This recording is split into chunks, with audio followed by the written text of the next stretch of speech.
KKD news में आपका स्वागत है। मैं हूं आपके साथ नम्रता शर्मा। ये नजर डालते हैं खबरों पर। कांग्रेस ने सदन में किया बैकआउट। कांग्रेस का आरोप है कि हर प्रदेश में कैबिनेट गृह मंत्री होता है, लेकिन हमारे प्रदेश में कोई गृह मंत्री नहीं है। मुख्यमंत्री ही मुख्य गृह मंत्री है। भारतीय जनता पार्टी के अंदर कौन संरक्षक है और कौन जो अल्पसंख्यक मोर्चा का अध्यक्ष बना रहा है? कौन लोग हैं जो मगरमच्छ है? सरकार उनको सपोर्ट कर रही है। विदेश दौरे से मुख्यमंत्री को फुर्सत नहीं। कांग्रेस ने सदन से किया बैकआउट। कांग्रेस का आरोप है कि हर प्रदेश में कैबिनेट गृह मंत्री होता है, लेकिन हमारे प्रदेश में कोई गृह मंत्री नहीं है। मुख्यमंत्री ही गृह मंत्री है। भारतीय जनता पार्टी के अंदर कौन संरक्षक है और कौन है जो अल्पसंख्यक मोर्चा का अध्यक्ष बना रहा है? कौन लोग हैं जो मगरमच्छ है? सरकार उनको सपोर्ट कर रही है। विदेश दौरे से मुख्यमंत्री को फुर्सत नहीं। एक मुख्यमंत्री को ढूंढना पड़ रहा है। तो मुख्यमंत्री जी, अगर आप गृह विभाग नहीं संभाल पा रहे हो तो दूसरों को दो विभाग, हम उसकी मांग कर रहे हैं। जो जनता से पैसे लेते हैं, प्रदेश में करेक्शन चल रहे हैं। शब्दों से कोई आतंकवाद का नाम लेके किसी धर्म के शब्द से आतंकवाद को नहीं जोड़ा जा सकता। और जब मालेगांव बम ब्लास्ट का फैसला आया है, आप लोगों ने बताया, उनको बरी किया है, तो बॉम्बे बम ब्लास्ट वालों को भी बरी किया था। और उसके लिए सरकार सुप्रीम कोर्ट गई थी। तो मुझे पूरी उम्मीद है कि अब बॉम्बे बम ब्लास्ट में भी सरकार सुप्रीम कोर्ट जाएगी। आपत्ति क्या बात है? सुप्रीम कोर्ट जाना चाहिए। अभी एक बचा है, हम लोग चाहेंगे कि एक बार जिस तरह वहाँ गए यहाँ पे भी जाए, इंसाफ मिलना चाहिए। मालेगांव बम ब्लास्ट को लेकर तो फैसला आया।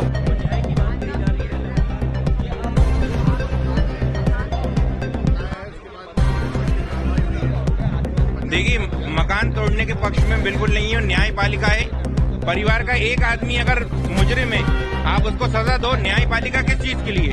आप किसी का मकान नहीं तोड़ सकते। एक आदमी घर में मुजरिम है, दोषी है, बिल्कुल क्राइम कर रहा है, उसको जेल में डालो, उसको सजा दो। लेकिन पूरे परिवार को आप मकान तोड़ के बेघर करना चाह रहे हो, ये चीज ठीक नहीं है। और कुछ लोगों का कहना है वो अवैध जगह है। अगर अवैध जगह है तो मकान किसने बनाने दिया उनको? उस वक्त के एसडीएम, कलेक्टर, जिन लोगों ने मकान की परमिशन दी या मकान बनने दिया, उन पे क्या कार्रवाई हुई? ये सरकार कैसे बताएगी? अगर ड्रग्स का किसी ने अगर काम करा है तो बिल्कुल उस पर कार्रवाई करो, जेल भेजो।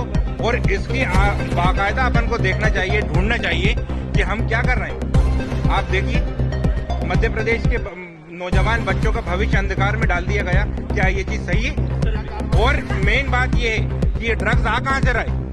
प्रदेश की कौन सी बॉर्डरों से आ रहा है? कहाँ से आ रहा है? कौन कौन अधिकारी, कौन कौन कर्मचारी इसके अंदर लिप्त हैं जो आगे से इसको सप्लाई करा रहे हैं? ये लोग तो छोटी मुर्गियां हैं जो प्रदेश की बॉर्डरों से, यूपी की बॉर्डरों से जहाँ से आ रहा है उसको अपन पकड़े, उसको देखें। आप क्या किसी का मकान तोड़ना क्या उचित है आपकी नजर में? आपकी नजर में किसी का मकान तोड़ना उचित है? अगर सजा दो आप। न्यायपालिका किस चीज के लिए? हर चीज का न्यायपालिका की जगह अगर अपन फैसला करने खड़े हो गए तो क्या चीज उचित है? नहीं है। अगर घर में एक आदमी मुजरिम है, एक आदमी क्राइम कर रहा है, तो सजा उसी को मिले। उसकी माँ को क्यों मिले? उसकी बहन को क्यों सजा मिले? उनके मकान क्यों तोड़ दिए गए?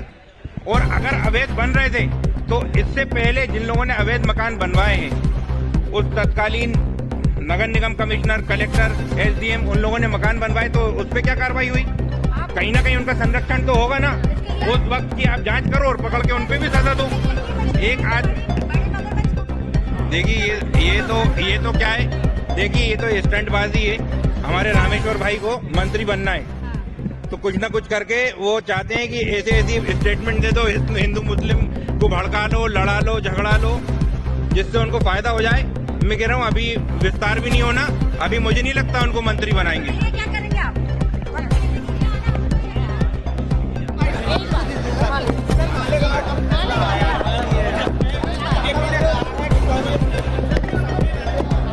देखिए, मैं भाजपा के नेताओं को कहना चाहूँगा कि जब उनके स्वयं माननीय प्रधानमंत्री जी ने कहा है कि वो भी कभी साध्वी प्रज्ञा को माफ़ नहीं कर पाएंगे, तो भाजपा के नेता इतना क्यों उनका समर्थन कर रहे हैं?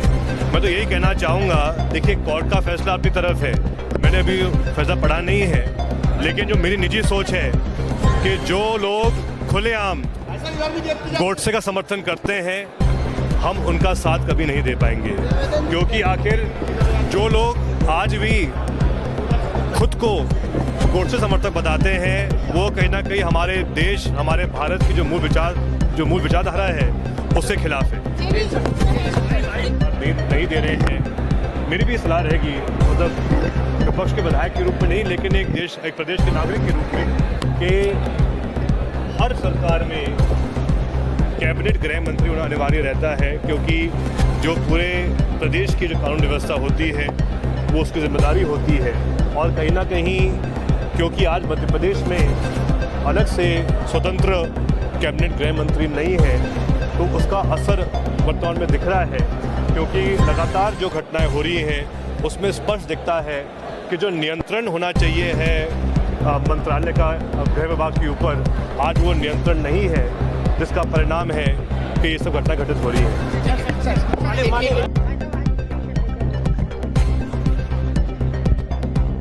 देखिए, पूरे प्रदेश में जो ड्रग्स और नशे का जो व्यापार है वो फल फूट रहा है, और ये सर्वविदित है कि इन लोगों को किनका संरक्षण प्राप्त है, इनको सरकार का संरक्षण प्राप्त है, इनको पोषित करने का काम किया जा रहा है। भारतीय जनता पार्टी के नेता जो है इस पूरे कारोबार में उनकी वो इसमें लिप्त है पूर्ण रूप से। और जिस व्यक्ति को पकड़ा गया है, जो मछली है, वो पिछले 40 साल से भारतीय जनता पार्टी से जुड़ा हुआ था, भारतीय जनता पार्टी के पदों पर बैठा हुआ था।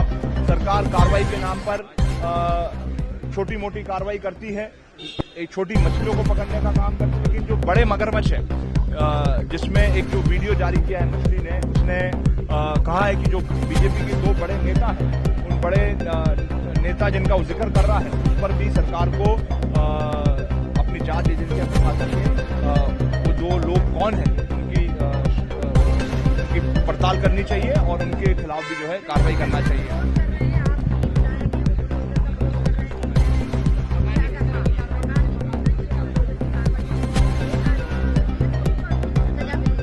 देखिए, इस पूरे मामले में लगभग 7 आरोपी जो है, 7 मुख्य आरोपी हैं। तो सरकार को चाहिए कि अगर कार्रवाई हो तो एक समान सी कार्रवाई हो। जो 7 आरोपी हैं, 7 आरोपियों पर जो देश का कानून है वो कानून सबके लिए बराबर है।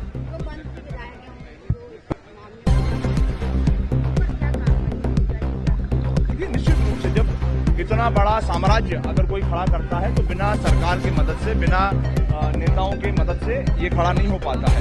और ये सर्वविद है कि ये किन से जुड़ा हुआ है, किनको इनका संरक्षण प्राप्त था। तो सरकार को चाहिए कि ऐसे व्यक्ति के ऊपर इनकी, सरकार के पास अपनी जांच एजेंसियां हैं, पर्याप्त सबूत सरकार के पास में है, तो ये सारे सबूतों को इकट्ठा करके जो बड़े मगरमच्छ हैं, बड़े मगरमच्छों को पकड़ करके उनके ऊपर कार्रवाई करें, तभी जो है असली न्याय हो पाएगा और तभी ये जो ड्रग्स का अवैध व्यापार है, तभी इस पर अंकुश लगने का काम होगा।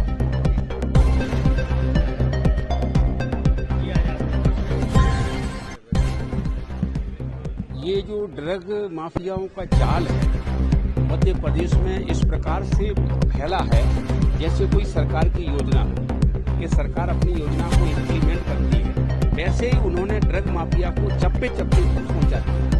अब ड्रग माफिया इतना हावी हो चुका है कि इसकी चपेट में नौजवान आने से कोई बचा नहीं सकता, नौजवानों की जिंदगी खतरे में। तो इसलिए हम लोगों ने नौजवानों को जगाने के लिए सरकार के खिलाफ प्रदर्शन किया है, इसलिए किया है जिससे नौजवानों की जिंदगी बचे। बस ये हमारा मकसद है।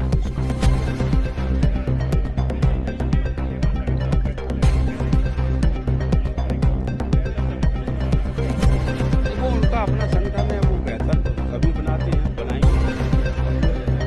बिल्डोजर कार्रवाई का जो अलग मैं बताना चाहता हूँ, बिल्डोजर कार्रवाई इन्होंने जो की है, तो ये एक तरीका होता है कि बड़ा कोई स्कीम हो तो छोटे स्कीम की जांच करा दो तो बड़ा स्कीम अपने आप पीछे चला जाएगा। तो बड़ी मछली को बचाना है तो छोटी मछली की शिकार करा दो तो अपने आप बड़ी मछली से ध्यान बढ़ जाएगा। कहेंगे नहीं वो तो कार्रवाई तो करा दी, ये उनका तरीका। आप देखिए, बड़ी मछली को बचाना है, भाजपा को नेताओं को नाम आ गया, वो एक भी पकड़ में नहीं आएगा। हो गया को लेकर के कांग्रेस में इल्जाम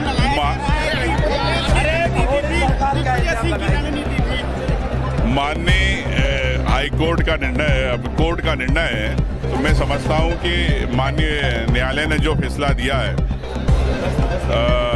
इस मामले में सुप्रीम कोर्ट भी हो चाहे हाई कोर्ट हो, सब आप जानते हैं सब मामले। तो मैं समझता हूँ कि साक्ष्य और गवाहों के आधार पे होता, अब कौन गवाह किसने क्या गवाही दी और तो ये कोर्ट तय करती है। तो मैं इस बारे में मैं समझता हूँ कि टिप्पणी करना उचित नहीं है। विदेश यात्राओं से फुर्सत नहीं, मुझे तो लगता है कि मुख्यमंत्री जी को ढूंढना पड़ रहा। तो ये गृह मंत्री का जवाब प्रभार उनके पास है, विभाग उनके पास है, तत्काल इस पे समीक्षा होना चाहिए। अगर आप विभाग नहीं संभाल पा रहे हो तो दूसरे को दो विभाग, लेकिन आम जनता के आपको हर थाने के अंदर एफआईआर लिखना जरूरी है। उनकी मांग, उनकी बात कर रहे हैं हम, प्रदेश की जनता जो बेचारे पैसे देते थानों के अंदर, जिस प्रकार से करप्शन चल रहा है, विधानसभा मैं ये चाहता हूँ कि संरक्षण मांगी थी जनप्रतिनिधियों के लिए, तो क्या संरक्षण मिल पाया? देखिए सर, बिल्कुल नहीं। माननीय स्पीकर महोदय ने कोई संरक्षण नहीं दिया, सरकार की तरफ से कोई आश्वासन नहीं। तो ये सरकार विपक्ष की आवाज को बंद करना चाहती है, लेकिन हम प्रदेश की जनता की आवाज है। एक विधायक हर सदन के भीतर भारतीय जनता पार्टी की सरकार 3 काले कानून लेके आई और तीनों काले कानून में जो गरीब, मजदूर, किसान, आदिवासी वर्ग, जाति और के जो मजदूर है उनके खिलाफ कानून बनाया गया। एक फैक्ट्री एक्ट में इन्होंने कहा कि कोई भी मजदूर हड़ताल नहीं कर पाएगा। पहले आवश्यक लोग जो आवश्यक सेवाएं थी उसी में हड़ताल करने के लिए परमिशन लेने पड़ती थी, लेकिन अब हर सुविधा के लिए, सेवाओं के लिए आपको परमिशन लेना पड़ेगा। दूसरा इन्होंने कहा है कि मिनिमम जो 20 से बढ़ाकर 50 मजदूर तक का इनको ठेकेदारों को लाइसेंस नहीं लेना पड़ेगा। जब ठेकेदार लाइसेंस नहीं लेगा तो गरीब वर्ग बंधुआ मजदूर बन के रह जाएंगे, उनके लिए ठेकेदार और फैक्ट्री बाध्य नहीं है। और तीसरा जो महत्वपूर्ण है कि जो बिजली के साथ और बिजली के बिना 20 और 40 तक की जो संख्या करी है, तो MSME सेक्टर के जो ज़्यादातर गरीब वर्ग के मजदूर किसान जो कृषि क्षेत्र में काम कर रहे हैं, जो ग्रामीण से मनरेगा में काम कर रहे हैं, उनको अधिकारों से वंचित किया गया। इसलिए खबरों में बने रहने के लिए धन्यवाद। देखते रहिए KKD न्यूज।